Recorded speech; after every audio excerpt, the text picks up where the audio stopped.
আসসালামু আলাইকুম এভরিওয়ান। এই দুই গ্লাস পানির মধ্যে পার্থক্য কি আপনারা বুঝতে পারছেন? প্রথম দেখায় দুইটি পানি মনে হচ্ছে, তাই না? কিন্তু একটু ভালো করে লক্ষ্য করুন, একটা রং বদলে গেছে আর একটা একদম পরিষ্কার। এখন প্রশ্ন হচ্ছে, এই পানিটি কি সত্যিই নিরাপদ? আমরা প্রতিদিন যেটা খাই সেটা কি আসলেই বিশুদ্ধ? একটু পরে আমি দেখাবো কোন পানিতে কি আছে আর কেন কিছু পানি দেখতে পরিষ্কার হলেও ভিতরে থাকতে পারে ক্ষতিকর জিনিস। তাই ভিডিওটি স্কিপ করবে না, শেষ পর্যন্ত দেখুন, কারণ এটা আপনার পরিবার স্বাস্থ্যের সাথে জড়িত।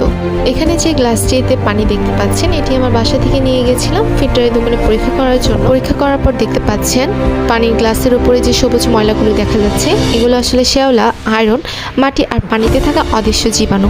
এই ধরনের পানি আমরা প্রতিদিন খেলে পেটে সমস্যা, ডায়রিয়া, গ্যাস, ত্বকের রোগ, এমনকি দীর্ঘমেয়াদী কিডনির সমস্যাও হতে পারে।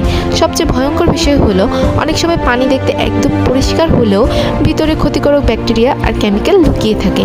সমাধান কি? শুধু ফোটানো নয়, ভালো মানের ফিল্টার, নিয়মিত পানি পরীক্ষা আর পরিষ্কার সংরক্ষণই পারে আমাদের নিরাপদ রাখতে।